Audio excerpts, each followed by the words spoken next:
अंता का उपचुनाव, भाया, मीणा, राजे, मोरिया बोलना, गमछा हिलाना, अब सब खत्म। अब बात थोड़ी मुद्दों की कर ली जाए, क्योंकि हादसों का शहर है और इसमें एक हादसा हुआ था झालावाड़ में। शायद आप भूल गए होंगे, जहाँ स्कूल की छत गिरने से बच्चों की मौत हुई थी।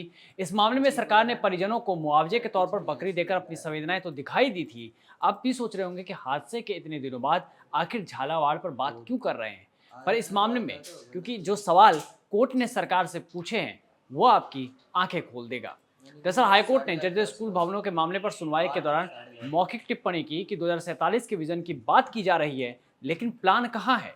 आवश्यकता आज की है, बच्चे कल तक का इंतजार नहीं करेंगे। आने वाले सालों में कितने स्कूल और कॉलेजों की आवश्यकता होगी, क्या इस पर कोई स्टडी की गई है। ये तो बताया जाए कि विजन क्या है और प्लान क्या है। कागज पर कागज दिए जा रहे हैं, पर धरातल पर कुछ होता हुआ दिखाई नहीं दे रहा। कोर्ट ने जर्जर स्कूल भवनों के बारे में जिला शिक्षा अधिकारी की ओर से पेश रोड मैप को अधूरा बता दिया और जर्जर भवनों की स्थिति में सुधार को लेकर शिक्षा सचिव से विस्तृत प्लान पेश करने को भी कहा है। अब इस मामले में सरकार की सजगता और गंभीरता पर सवाल तो तभी उठ गए थे जब नरेश मीणा को अस्पताल में भर्ती होना पड़ा था और सरकार की ओर से कोई मंत्री या विधायक तक उनसे मिलने की जहमत नहीं उठा पाया था। और जब मामला कोर्ट में है, तो इन सवालों ने मानो जनता की आवाज उठा दी। न्यायाधीश महेंद्र कुमार गोयल और न्यायाधीश अशोक कुमार जैन की विशेष खंडपीठ ने झालावाड़ स्कूल हादसे के बाद जर्जर स्कूल भवनों के बारे में स्वप्रेरणा से यानी खुद से ही दर्ज याचिका पर सुनवाई की। कोर्ट ने इस दौरान कई जानकारियां मांगी है। पहली जानकारी कि कितने भवन निर्माणाधीन है, कितने भवन नए बनाए जाएंगे, जर्जर भवनों की मरम्मत के लिए कितना बजट दिया है, इस साल कितने भवनों का निर्माण और जीर्णोद्धार होगा, आने वाले सालों में किस तरह भवनों का जीर्णोद्धार किया जाएगा यानी नया किया जाएगा या उसको बनाया जाएगा। जर्जर भवनों के बारे में रोड मैप बताया जाए जिसमें पूरे प्लान की जानकारी हो। पूरी जानकारी के बारे में शिक्षा सचिव की ओर से हलफनामा दिया जाए। सिर्फ इतना ही नहीं, कोर्ट ने कहा कि सरकार का कोई बड़ा अधिकारी सुनवाई के दौरान मौजूद नहीं है, जबकि कोर्ट कह रहा है उस पर ध्यान देना जरूरी है। राष्ट्रीय बाल संरक्षण आयोग की गाइडलाइन के अनुसार आरसीसी की छत होनी चाहिए, लेकिन कई जगह पट्टे की छत लगी हुई है। कोर्ट ने इस पर कहा कि आयोग की गाइडलाइन, आरटीआई और सुप्रीम कोर्ट ने के निर्देशों के अनुसार ही कार्य करवाए जाए।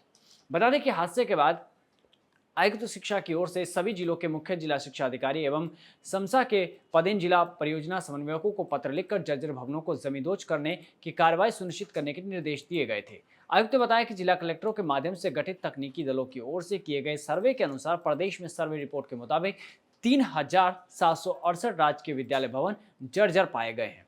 ऐसे में भारत और राज्य सरकार की ओर से जर्जर भवनों के स्थान पर नए भवन निर्माण करने के लिए स्वीकृति जारी किए जाने के प्रस्ताव तैयार करके भेजने हैं। वहीं झालावाड़ हादसे के मामले में सुनवाई के दौरान कोर्ट ने कहा कि सर्वे के मुताबिक करीब 86,000 कमरे जर्जर हालत में हैं। इस प्लान रिपोर्ट में उन सभी कमरों को कैसे रिपेयर किया जाएगा, इन सभी कमरों की जानकारी नहीं मिल रही है। इसके बाद सख्ती दिखाते हुए कोर्ट ने सरकार से दोबारा रोड मैप पेश करने के लिए कहा है। 6 नवंबर को जस्टिस महेंद्र गोयल और जस्टिस अशोक कुमार जैन की खंडपीठ ने राज्य सरकार के जवाब पर असंतोष जताया। कोर्ट ने फटकार लगाते हुए कहा कि चुनावी वादों के हिसाब से नहीं, धरातल पर काम करे। आप 2047 के विजन की बात करते हैं और आपके पास स्कूलों के लिए कल की ही प्लानिंग नहीं है।